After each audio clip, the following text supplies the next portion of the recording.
अस्सलाम वालेकुम dear students, मैं हूं अब्दुल रज़्ज़ाक और चैप्टर 18 इलेक्ट्रॉनिक्स में हम आज रिमेनिंग एक्सरसाइज न्यूमेरिकल प्रॉब्लम्स को डिस्कस करेंगे। सो डिटेल डिस्कशन के लिए व्हाइट बोर्ड की तरफ चलते हैं। डियर स्टूडेंट्स, हम चैप्टर 18 इलेक्ट्रॉनिक्स में एक्सरसाइज न्यूमेरिकल प्रॉब्लम्स डिस्कस कर रहे हैं। आज का हमारा पहला न्यूमेरिकल है प्रॉब्लम 18.3। स्टेटमेंट है in circuit figure P 18.3 there is a negligible potential drop between base and emitter. So इस बात को हम गिवन डेटा की हेडिंग में डिस्क्राइब कर लेते हैं।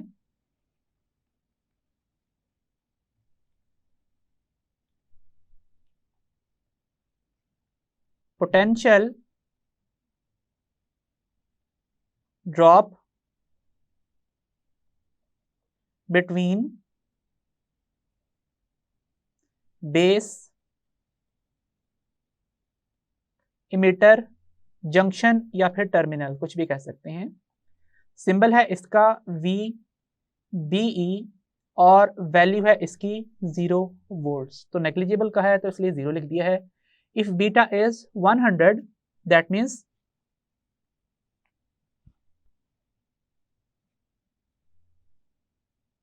current gain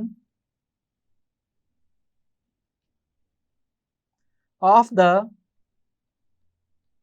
transistor is equal to beta is equal to 100। तो हमसे क्या पूछा गया है? Calculate base current, collector current, potential drop across RC and VCE। सो इसको हम रिक्वायर्ड की हेडिंग के अंडर लिख लेते हैं।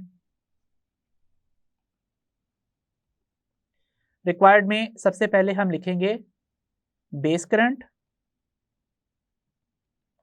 IB, उसके बाद कलेक्टर करंट IC, फिर है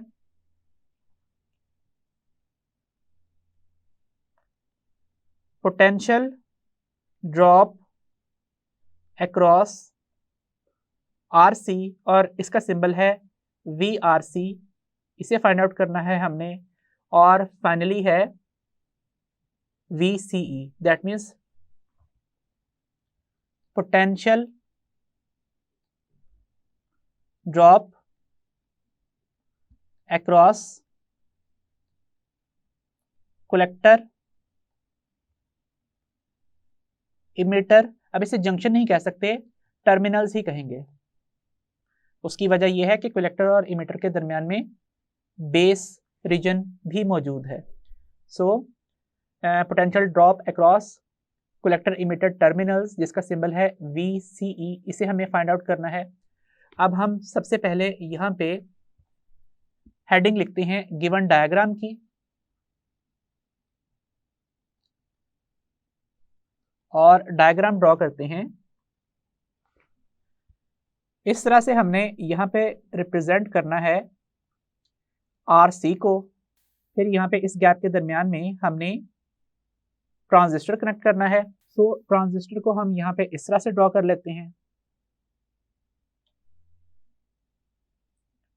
यहाँ पे ये इसका कलेक्टर टर्मिनल है और ये है इसका इमिटर टर्मिनल, और इधर हमने रिप्रेजेंट करना है रेजिस्टेंस RC को। और इस रेजिस्टेंस RC की वैल्यू कितनी है? ये है 1 किलो ओहम के इक्वल। और इसके अलावा यहाँ पे हमने रिप्रेजेंट करना है VCC को, जिसकी वैल्यू कितनी है? जिसकी वैल्यू है 9 वोल्ट्स। और फिर हमने रिप्रेजेंट करना है रेजिस्टेंस RB को। सो यहाँ पे हम टर्मिनल्स ड्रॉ कर लेते हैं।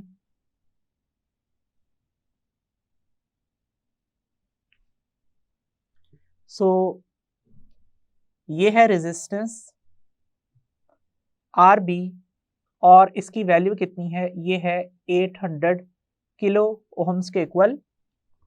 फर्दर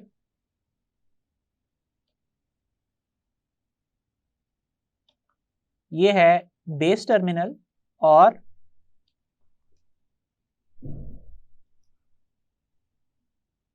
यहाँ पे इस तरीके से कनेक्शन मौजूद है।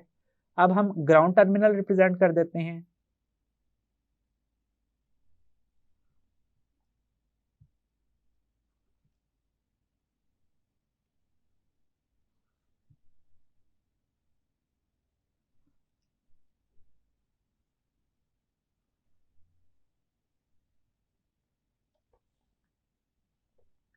इस तरफ फ्लो करने वाला जो करंट है, जो इनपुट करंट है और इनपुट लूप की इक्वेशन में आएगा वो है IB, और इस तरफ फ्लो करने वाला जो करंट है वो है कलेक्टर करंट IC, और यहाँ पे इस तरफ फ्लो करने वाला करंट है IE, लेकिन फिलहाल IE अंडर डिस्कशन नहीं है तो इसलिए हम इसको यहाँ से हटा देते हैं। अब नेक्स्ट हेडिंग बनेगी सॉल्यूशन की।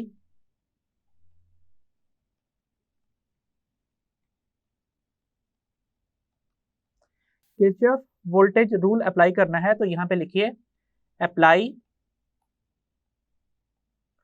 किरचॉफ्स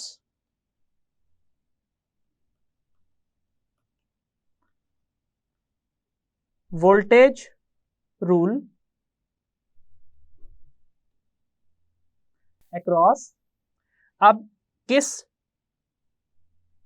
लूप के लिए अप्लाई करना है, इनपुट के लिए या आउटपुट के लिए? आपको पहले भी बता चुका हूं कि असल में ये सर्किट इस तरह से है कि यहाँ पे इस तरह से बैटरीज कनेक्टेड हैं, लेकिन हमारी बुक में जो रिप्रेजेंटेशन का तरीका है उसमें इस तरीके से स्ट्रेट लाइंस दी गई हैं VCC और ग्राउंड टर्मिनल के दरमियान में, वरना यहाँ पे लूप भी बनाई जा सकती थी। तो जरा देखिए कि अगर मैं आउटपुट लूप लिखता हूँ तो इस आउटपुट लूप के अंदर VCC की वैल्यू पता है, RC की वैल्यू पता है, IC की वैल्यू भी पता नहीं है, और कलेक्टर से इमिटर तक ड्रॉप होने वाले पोटेंशियल की वैल्यू भी पता नहीं है। तो अगर हम आउटपुट लूप इक्वेशन लिखेंगे तो दो अननोन्स आएंगी।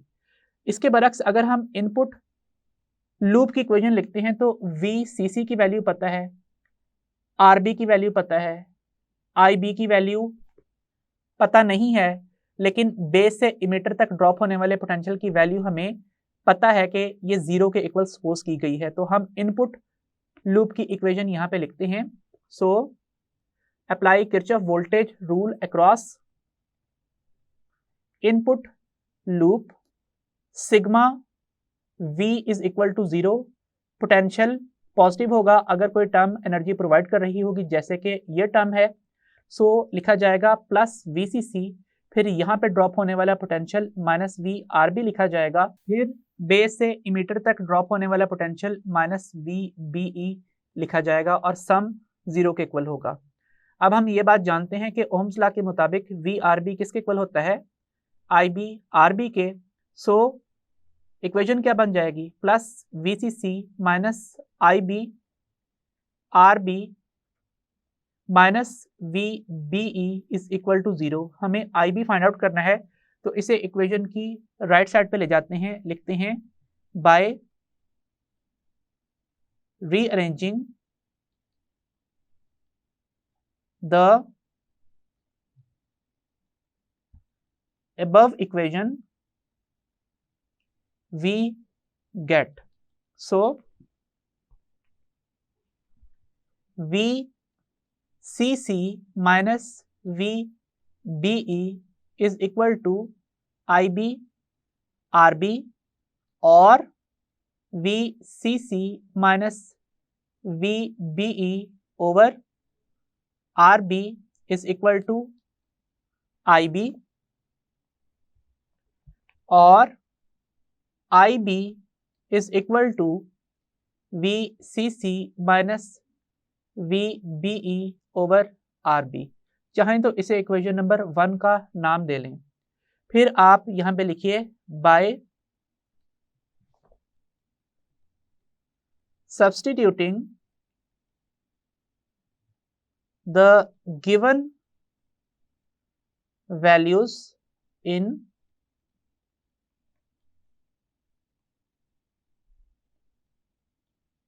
above equation we get। so हमारी इस डायग्राम के मुताबिक हमें VCC की जो वैल्यू गिवन है वो है 9 वोल्ट और VBE की वैल्यू 0 वोल्ट है और इसके अलावा RB की वैल्यू कितनी है, इट इज 800 किलो ओम या फिर 800 इंटू 10⁻³ ओम्स। सो IB की वैल्यू क्या होगी, ये होगी 9 volt over 8 into 10⁻² into 10⁻³ ohms, या फिर IB की वैल्यू होगी 9 वोल्ट्स ओवर 8 और साथ 10⁻⁵ ओम्स। अब जो टर्म डिनोमिनेटर में पॉजिटिव होती है उसकी पावर न्यूमरेटर में आके नेगेटिव हो जाती है। सो इक्वेशन बन जाएगी IB is equal to 9 over 8 into 10⁻⁵ volt over ohms. और हम ये बात जानते हैं कि चूंकि I का एक्सप्रेशन V ओवर R होता है इसलिए हम वोल्ट ओवर ओम की जगह पे एम्पियर लिख सकते हैं। तो नेक्स्ट स्टेप पे हम इसकी जगह पे एम्पियर लिखने वाले हैं। सो IB का एक्सप्रेशन जो होगा वो होगा 1.125 इंटू 10⁻⁵ एम्पियर्स। अगर आप इसे -6 एम्पियर बनाना चाहते हैं ताकि माइक्रो एम्पियर प्रीफिक्स यूज कर सके, सो 1.125 इंटू 10⁻⁵ एम्पियर्स में आपने पावर में 0 ऐड कर देना है। ये 0 की जगह पे ऐसा कीजिए +6 -6 लिख लीजिए, ये भी तो ऐड होके 0 ही होते हैं, लेकिन यहाँ पे आपने इन पावर्स को अलहदा और इस पावर को अलहदा लिखना है। सो इसकी वजह से IB का एक्सप्रेशन बन जाएगा IB is equal to 1.125 into 10⁻⁵ +6 into 10⁻⁻6 amperes. Next step में इसको माइक्रो एम्पियर लिख दीजिए। सो IB किसके इक्वल आएगा 1.125 इंटू 10⁻⁻1 माइक्रो एम्पियर्स। अब 1.125 को 10 से मल्टीप्लाई कर दीजिए, आंसर होगा 11.25 माइक्रो एम्पियर्स। तो ये हमारा एक आंसर हो गया। सो ये हमने पार्ट 1 सॉल्व कर लिया है। अब हम IC के लिए यूज करते हैं relation we know that beta is equal to IC over IB by rearranging we get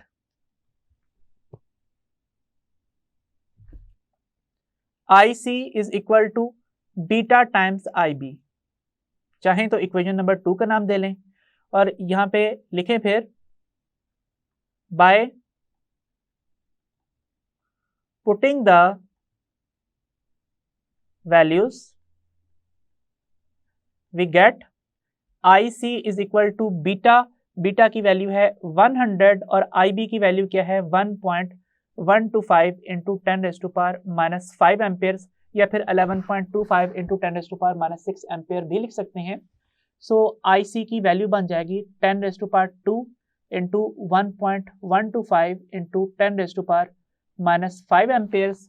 अब बेसिस सेम हो तो पावर्स ऐड हो जाती हैं, इसलिए IC बन जाएगा 1.125 इंटू 10⁻⁻5 + 2 एम्पियर्स या फिर IC is equal to 1.125 into 10⁻⁻3 amperes या फिर IC is equal to 1.125 milli amperes, जहां पे हमने 10⁻⁻3 की जगह पे मिली का प्रीफिक्स यूज कर लिया है।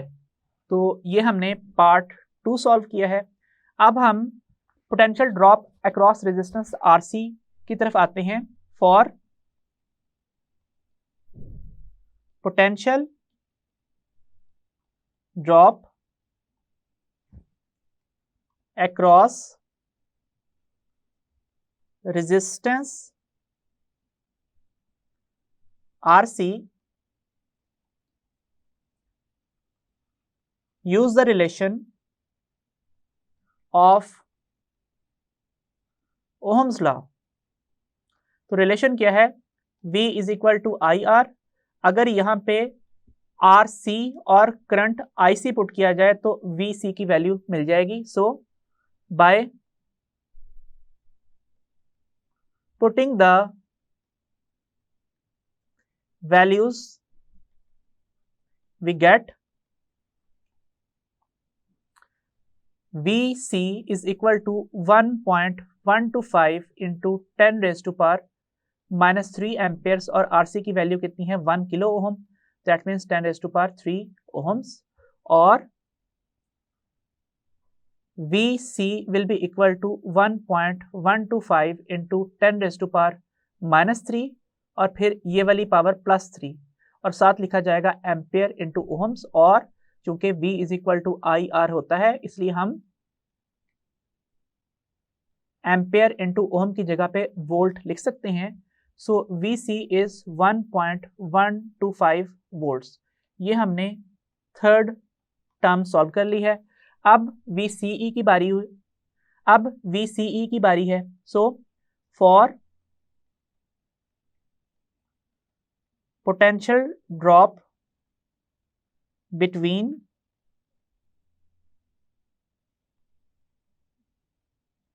collector, emitter terminals,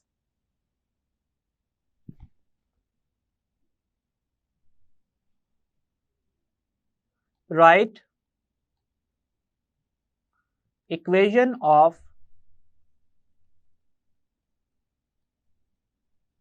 Kirchhoff's voltage rule across output loop of the given diagram। सो हमें ये डायग्राम गिवन है,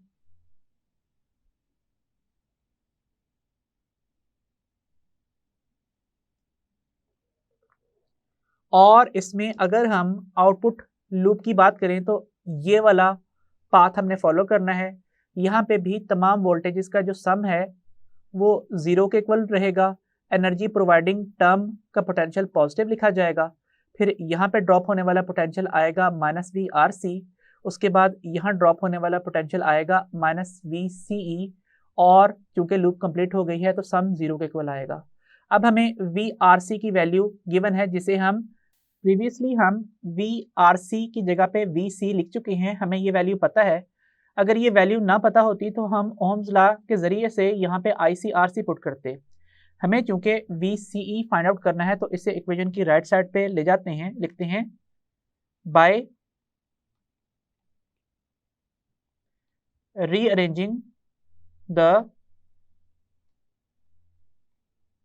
above equation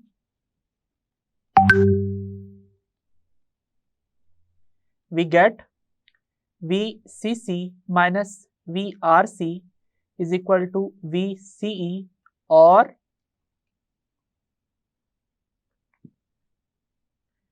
VCE is equal to VCC minus VRC by substituting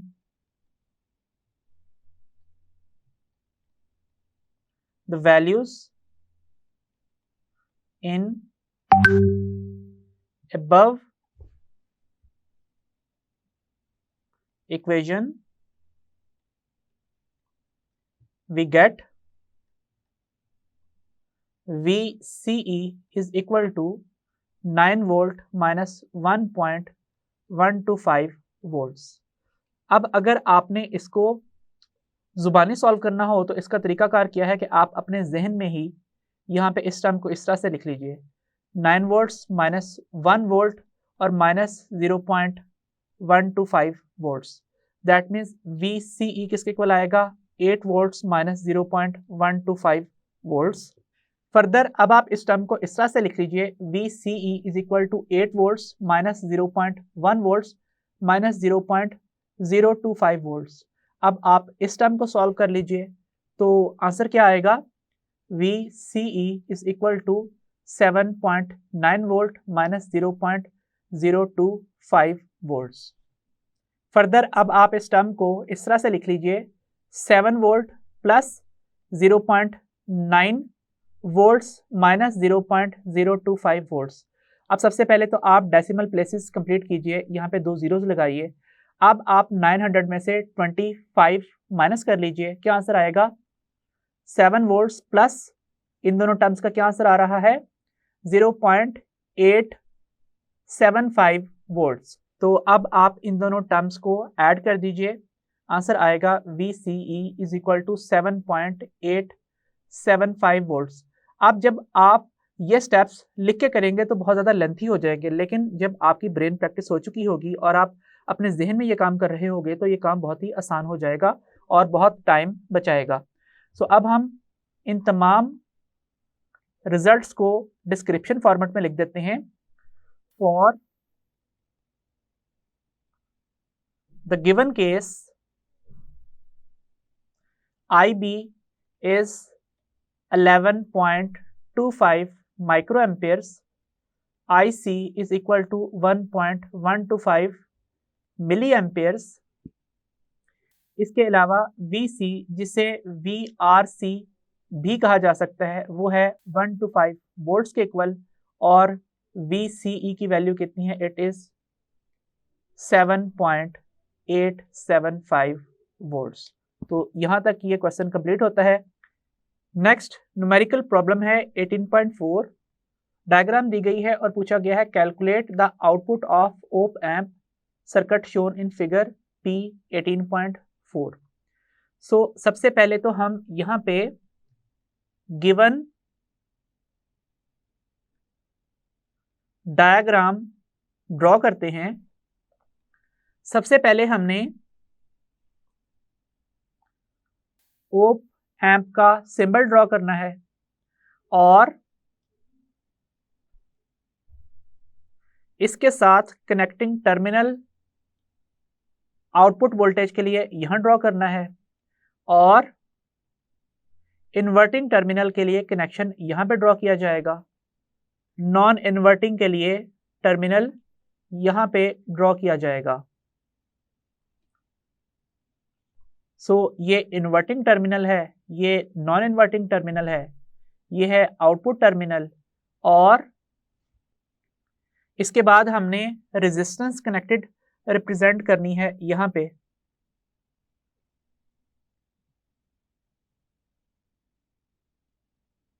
इन दोनों टर्मिनल्स के दरमियान में तो रेजिस्टेंस यहाँ पे हम इस तरह से सिंबलाइज कर देते हैं और यहाँ पे मौजूद रेजिस्टेंस की जो वैल्यू है वो है 20 किलो ओम और इसे हम R3 का सिंबल असाइन कर रहे हैं।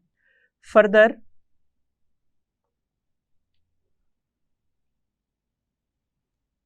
इस जगह के ऊपर हमने कनेक्टेड रेजिस्टेंस रिप्रेजेंट करनी है और साथ हमने यहाँ पे कनेक्टेड रेजिस्टेंस भी रिप्रेजेंट करनी है।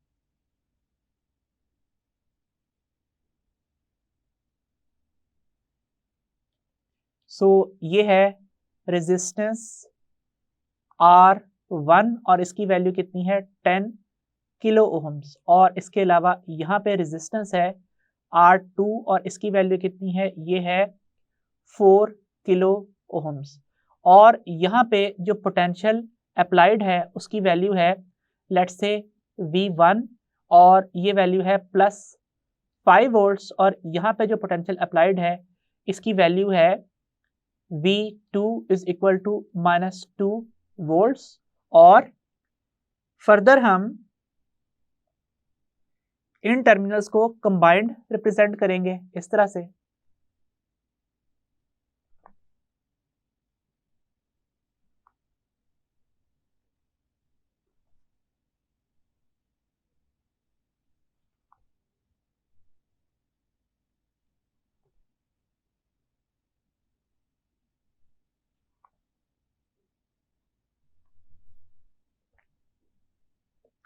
और जो इसका इन्वर्टिंग टर्मिनल है वो ग्राउंड किया गया है, तो यहाँ पे हम ग्राउंड रिप्रेजेंट कर देते हैं इस तरह से।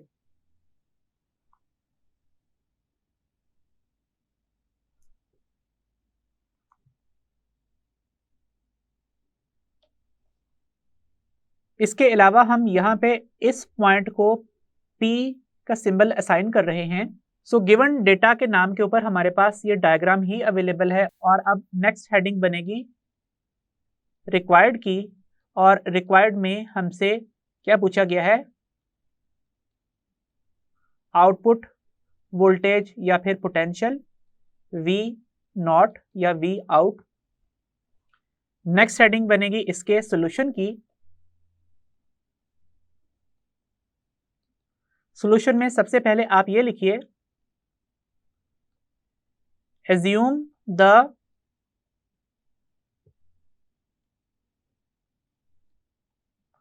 current directions in given diagram। Given diagram में हमने करंट की डायरेक्शंस एज्यूम करनी है। लेट से मैं कहता हूं कि करंट चूंकि हाई पोटेंशियल से लो पोटेंशियल की तरफ जाता है, इसलिए यहां से फ्लो करने वाला करंट है I1, और चूंकि ये पोटेंशियल नेगेटिव है, यकीनन यहाँ पे हाई पोटेंशियल मौजूद होगा, इस वजह से यहाँ पे इस तरफ फ्लो करने वाला जो करंट है उसका सिंबल हम I2 रख देते हैं, और ऐसे ही यहाँ पे फ्लो करने वाला जो करंट है उसका सिंबल हम I3 एज्यूम कर लेते हैं। और यहाँ पे I3 की डायरेक्शन और I2 की डायरेक्शन इसके रिवर्स भी बनाई जा सकती थी, उससे आंसर पे कोई फर्क नहीं पड़ेगा। सो बहरहाल अब हम यहाँ पे लिखते हैं apply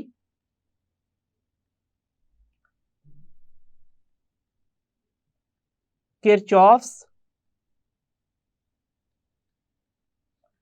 current rule eight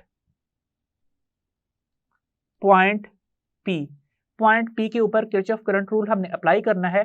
Kirchhoff current rule के मुताबिक तमाम करंट्स का सम जो है वो 0 के इक्वल है। अब जो करंट्स कॉमन पॉइंट की तरफ आ रहे होते हैं, जैसे कि ये I1, वो पॉजिटिव लिए जाते हैं, और जो करंट्स अवे जा रहे होते हैं जैसे I2 और I3, तो उनको नेगेटिव लिया जाता है। इस वजह से जो इक्वेशन है वो बन जाएगी I1 प्लस में और I2 और I3 माइनस में लिखे जाएंगे। अब रीअरेंज कीजिए, I1 किसके इक्वल बन जाएगा, I2 प्लस I3 के इक्वल। इस इक्वेशन को इक्वेशन नंबर 1 का नाम दीजिए। फिर आप डिस्क्राइब कीजिए from Ohm's law I is equal to V over R, और हम यहाँ पे अगर डेल्टा V का सिंबल यूज कर लें तो फिर भी ठीक है। So equation 1 becomes delta V1 over R1 is equal to delta V2 over R2 plus delta V3 over R3। अब इस डेल्टा V वाली हर टर्म में हमने high potential minus low potential करना है। अब जरा दोबारा इस डायग्राम को देखिए, इसमें डेल्टा V1 की जगह पे हम लिख सकते हैं V1 माइनस V नेगेटिव, क्योंकि यहाँ पे जो पोटेंशियल है उसे V1 का सिंबल दिया गया है, और यहाँ पे जो पोटेंशियल है वो V नेगेटिव है इस साइड के ऊपर। सो इस वजह से हमने यहाँ पे क्या लिखा है, V1 माइनस V नेगेटिव, और डेल्टा V1 इस रेजिस्टेंस के अक्रॉस अपेयर होने वाला पोटेंशियल डिफरेंस है, जिसमें एक साइड के ऊपर V1 है और दूसरी साइड के ऊपर V नेगेटिव मौजूद है। सो इसको डिवाइड कर लेंगे किससे, रेजिस्टेंस R1 से, और इक्वल टू ये किसके आएगा, यहाँ पे टर्म होगी R2, और ये हाई पोटेंशियल है, ये लो पोटेंशियल है, तो हाई पोटेंशियल यहाँ कनेक्टेड है, जिसकी वजह से इधर पोटेंशियल आएगा V माइनस, और इधर पोटेंशियल क्या आएगा, इधर आएगा V2। ये इक्वेशन बन जाएगी। प्लस लास्ट टर्म है रेजिस्टेंस R3 लिखी जाएगी, और डेल्टा V3 में high potential minus low potential लिखना है। यहाँ पे हाई पोटेंशियल V नेगेटिव है, और दूसरी तरफ जो पोटेंशियल है वो है V आउटपुट। और इस इक्वेशन को जरा हम लिख लेते हैं दोबारा से, V1 minus V negative over R1 is equal to V minus minus V2 over R2, और plus V minus minus V output over R3। ये इक्वेशन है इक्वेशन नंबर 1। अब इसके बाद हमने क्या करना है, हमने लिखना है since open loop voltage gain of an operational amplifier is very high, consider it equal to infinity।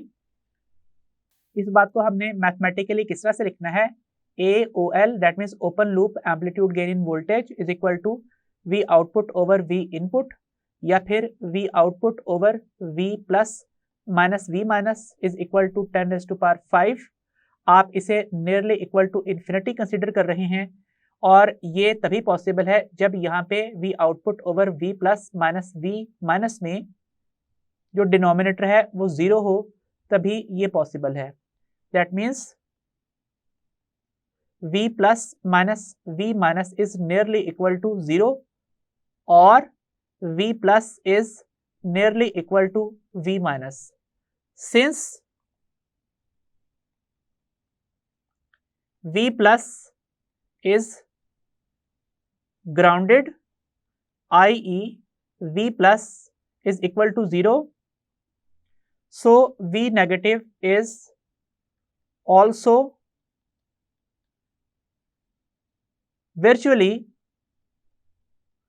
grounded। हम यहाँ पे principle of virtual ground apply कर रहे हैं, that means V negative is also nearly equal to 0।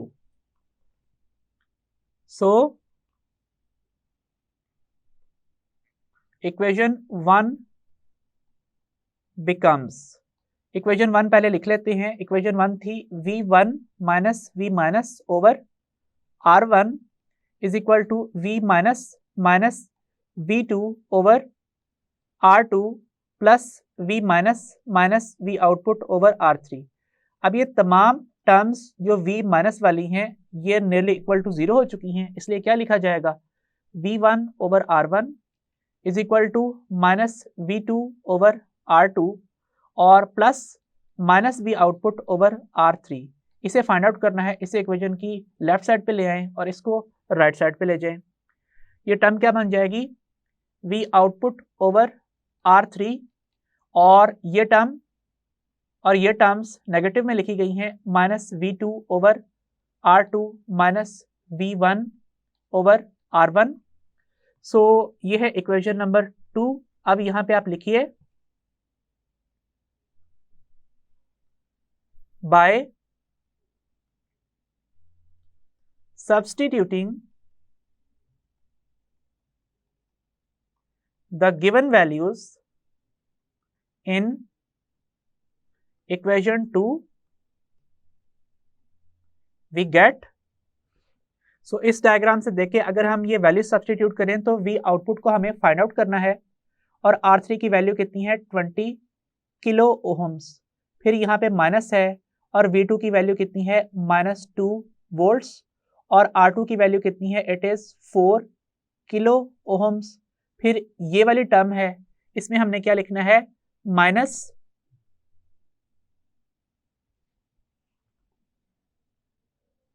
V1 that means 5 volts over resistance 10 kilo ohms. तो ये term क्या बन रही है, V आउटपुट ओवर 20,000 ओहम्स, और ये है 2 volt over 4,000 ohms minus 5 volts over 10,000 ohms. तो यहां पे ये टर्म्स कैंसल आउट हो जाएंगी,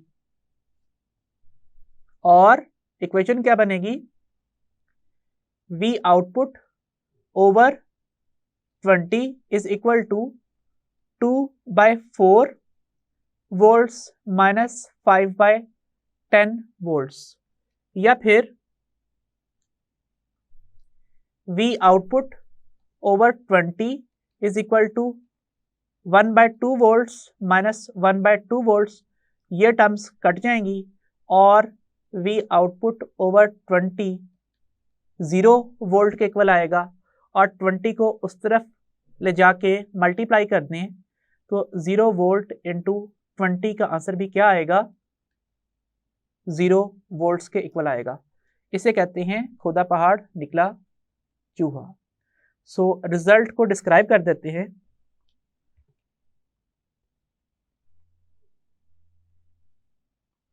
the output voltage of the given op amp as inverting amplifier is 0 volts। अब मैंने आपको कहा था कि अगर आप डायरेक्शंस रिवर्स कर देते हो तो उससे भी कोई खास फर्क नहीं पड़ता। अगर आप इस सर्किट में I1 की डायरेक्शन इस तरफ और I2 की डायरेक्शन इस तरफ एज्यूम करते हैं, अब ये दोनों करंट्स अगर पॉइंट P की तरफ जा रहे हैं तो एक करंट I3 को फिर इससे अवे जाना लाजमी है, क्योंकि ये law of conservation of charge को फॉलो कर रहा है, किरचॉफ करंट रूल। तो इस वजह से अब हम जब लिखेंगे delta V1 over R1 plus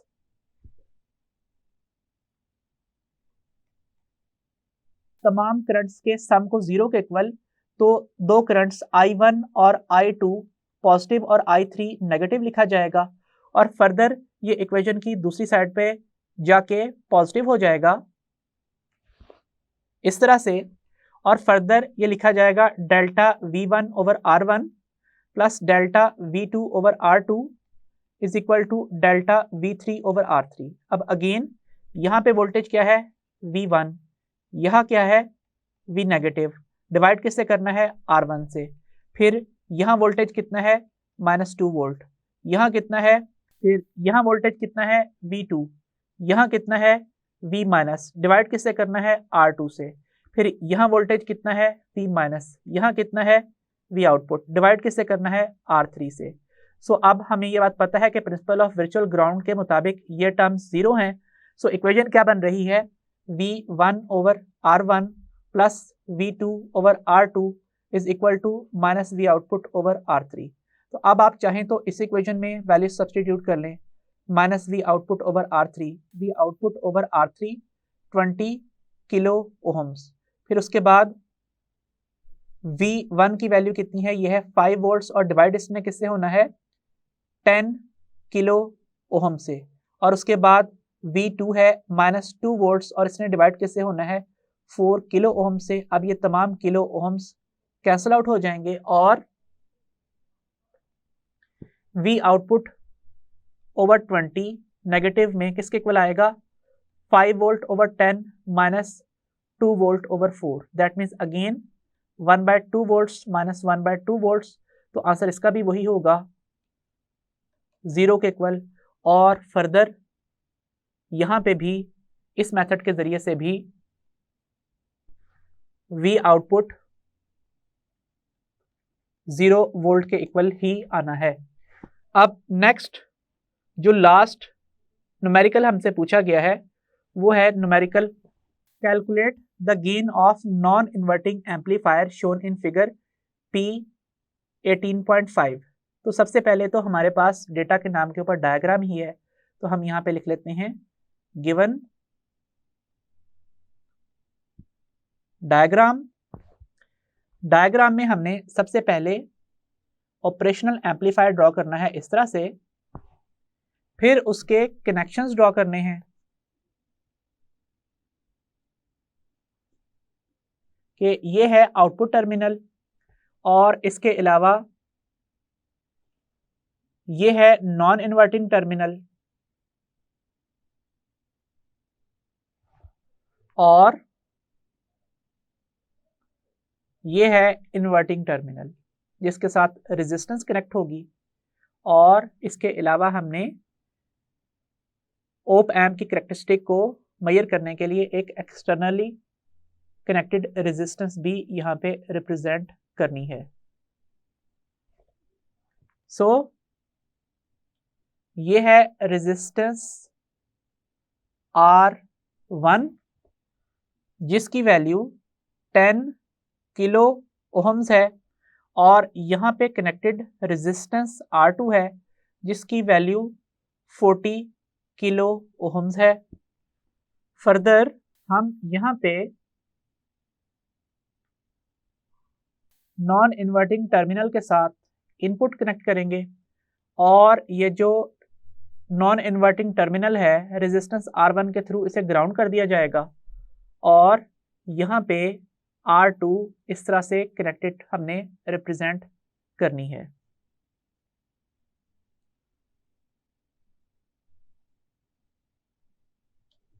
so ये है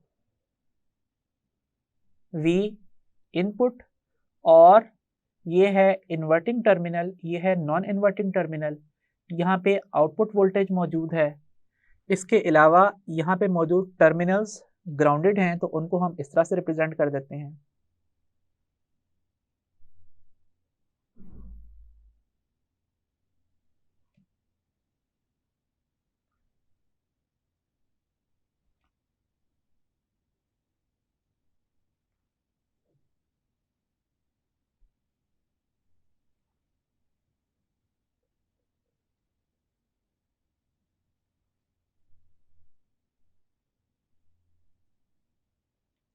अब हमसे पूछा क्या गया है,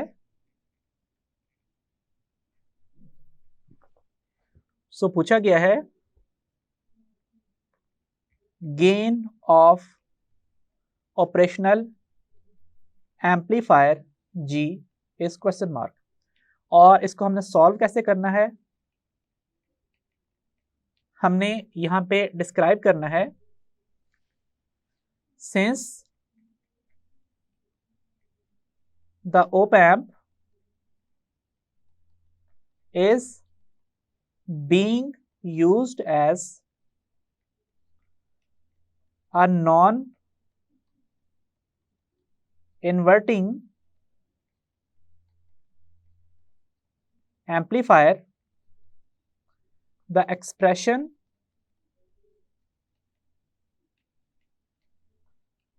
for the gain of operational amplifier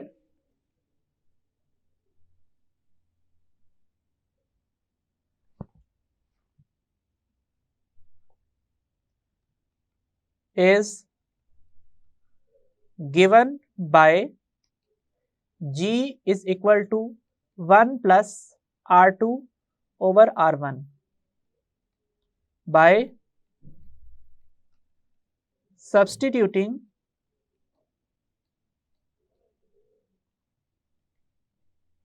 the given values we get। हमने यहाँ पे वैल्यू पुट करनी है G is equal to 1 plus R2 की वैल्यू कितनी है, it is 40 kilo ohms divided by R1 it is 10 kilo ohms. अब kilo ohm से कट जाएगा, चाहे तो 10⁻³ पुट कर लें फिर भी कैंसिलेशन होनी है और यहाँ पे ये 0 इस 0 से कट जाएगा। सो G की वैल्यू क्या आएगी 1 + 4 या फिर G इज इक्वल टू 5। अब हम इस आंसर को डिस्क्राइब कर देते हैं रिजल्ट की हेडिंग के अंडर।